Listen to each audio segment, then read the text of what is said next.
99 TV నేను సంచన ఈ ఏడాది వచ్చిన సినిమాల్లో రికార్డులు క్రియేట్ చేసిన వాటిలో గేమ్ చేంజర్ కూడా ఒకటి. సినిమా అంటే కేవలం 2-3 గంటల వినోదం మాత్రమే కాదు, ఒక మంచి సినిమా ప్రేక్షకుడి ఆలోచనలను కదిలిస్తోంది, సమాజంలో ఉన్న సమస్యలని మాట్లాడిస్తోంది. కొన్ని సినిమాలు థియేటర్ దాకే పరిమితం అవుతాయి, మరికొన్ని సినిమాలు థియేటర్ గడప దాటి చర్చల కేంద్రంగా మారతాయి. అలా దేశవ్యాప్తంగా చర్చకు దారితీసిన సినిమానే గేమ్ చేంజర్. నార్త్ సౌత్ అనే భేదాలు లేకుండా భారతదేశం మొత్తం ఈ సినిమాపై మాట్లాడుకునే పరిస్థితి ఏర్పడింది. గ్లోబల్ మార్కెట్లో కూడా తెలుగు సినిమా స్థాయిని మరో మెట్టు పైకి తీసుకెళ్లిన చిత్రంగా గేమ్ చేంజర్ నిలిచింది. 2025 జనవరి 10న విడుదలైన ఈ సినిమా విడుదలకు ముందే భారీ అంచనాలు ఏర్పడ్డాయి.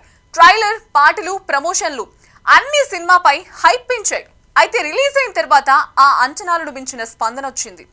మొదటి షో నుంచే థియేటర్ల ముందు హౌస్ఫుల్ బోర్డులు దర్శనమిచ్చాయి. తొలి రోజే రికార్డు స్థాయి వసూళ్లు కూడా నమోదయ్యాయి. ఇక తెలుగు రాష్ట్రాలకే కాదు, హిందీ బెల్ట్ లోనూ కూడా, ఓవర్సీస్ మార్కెట్ లో కూడా ఒకే రకమైన స్పందన కనిపించింది. ఈ విజయానికి ప్రధాన కారణం రామ్ చరణ్ గ్లోబల్ స్టామినా అని చెప్పుకోవచ్చు. ఆయన ఇక కేవలం ఒక హీరో మాత్రమే కాదు, ఒక బ్రాండ్ గా మారిపోయారు. మాస్ ప్రేక్షకులకు ఆయన ఎనర్జీ ఇస్తే క్లాస్ ఆడియన్స్ కు ఇంటెన్సిటీ కనిపిస్తోంది. యువతకు స్టైల్ కనిపిస్తే కుటుంబ ప్రేక్షకులకు ఒక స్పష్టమైన సందేశం అందుతుంది. ఈ 4 వర్గాల ప్రేక్షకులను ఒకేసారి థియేటర్కు రప్పించగలిగిన అరుదైన సినిమా గేమ్ చేంజర్ అనే మాట వినిపించింది. ఇక మరో ముఖ్యమైన అంశం దర్శకుడు శంకర్ మార్క్ సోషల్ మెసేజ్. వ్యవస్థలో ఉన్న లోపాలు, అధికార దుర్వినియోగం, మార్పు అవసరం వంటి విషయాలను ఎంటర్టైన్మెంట్ తో కలిపి చూపడంలో శంకర్ కు ప్రత్యేక గుర్తింపు ఉంది. ఈ సినిమాలో కూడా అదే శైలి కనిపించింది. కథలో కమర్షియల్ అంశాలు ఉన్నప్పటికీ కూడా లోపల మాత్రం ఒక బలమైన ప్రశ్న ఉంది.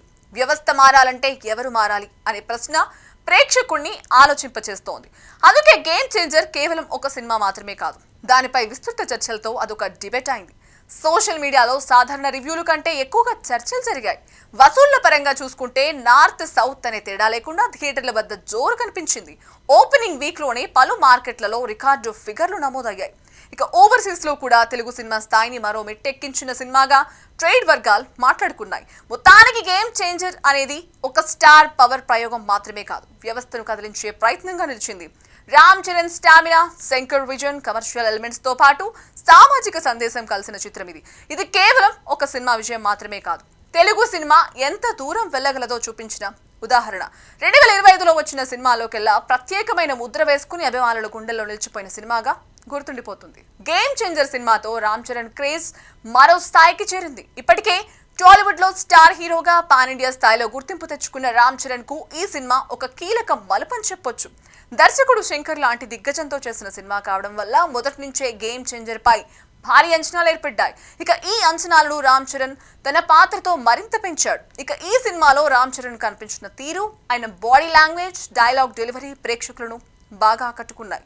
ముఖ్యంగా పవర్ఫుల్ పాత్రలో ఆయన చూపిన ఆత్మవిశ్వాసం, నాయకత్వ లక్షణాలు అభిమానుల్లో కొత్త ఉత్సాహాన్ని నింపాయి. తెరపై ఆయన కనిపించిన ప్రతి సీన్ లోనూ ఒక ప్రత్యేకమైన ఎనర్జీ కనిపించింది. అదే రామ్ చరణ్ క్రేజ్ ను రెట్టింపు చేసిన ప్రధాన కారణంగా చెప్పుకోవచ్చు. గేమ్ చేంజర్ విడుదల సమయంలో సోషల్ మీడియా మొత్తం రామ్ చరణ్ పేరుతో నిండిపోయింది. సినిమా విడుదలకు ముందు ట్రైలర్, పాటలు, టీజర్ విడుదలైన ప్రతిసారి ట్రెండ్స్ మారిపోయాయి. విడుదలైన తర్వాత అయితే ఫ్యాన్స్ చేసే హడావిడి మరో లెవెల్లో కనిపించింది. ఇక థియేటర్ల వద్ద అభిమానుల సంబరాలు, కటౌట్లు, బ్యానర్లు రామ్ చరణ్ కు ఉన్న ప్రజాదరణను స్పష్టంగా చూపించాయి.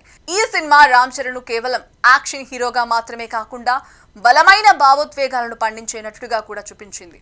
పాత్రలోని బాధ్యతాయుతమైన కోణం, సమాజానికి సందేశం ఇచ్చే విధానం ప్రేక్షకులను ఆలోచింపచేసింది. అందుకే గేమ్ చేంజర్ తర్వాత రామ్ చరణ్ ను ఒక కమర్షియల్ స్టార్ గా మాత్రమే కాకుండా కంటెంట్ కు ప్రాధాన్యం ఇచ్చే హీరోగా కూడా చూస్తున్నారు. మొత్తానికి game changer cinema Ram Charan career లో ఒక కీలక అధ్యాయంగా నిలిచింది.